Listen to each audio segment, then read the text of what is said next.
znów deszcz wylanych łez.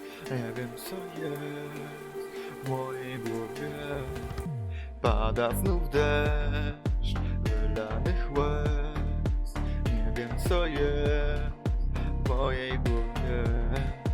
Pada znów deszcz wylanych łez. Nie wiem co jest w mojej głowie.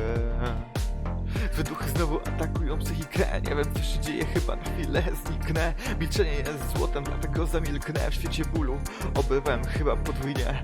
Nie potrafię wytłumaczyć tego co czuję. Dużo mówię, dużo też żałuję. Rozmawiać o uczuciach nie potrafię. Muzyką nazywam prywatną terapię.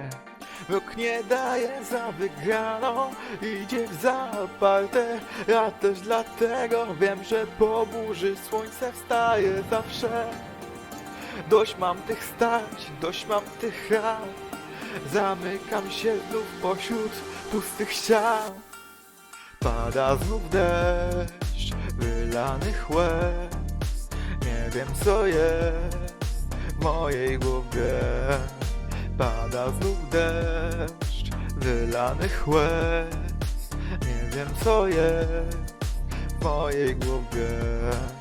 Pada znów deszcz wylanych łez. Nie wiem co jest w mojej głowie. Pada znów deszcz wylanych łez. Nie wiem co jest w mojej głowie.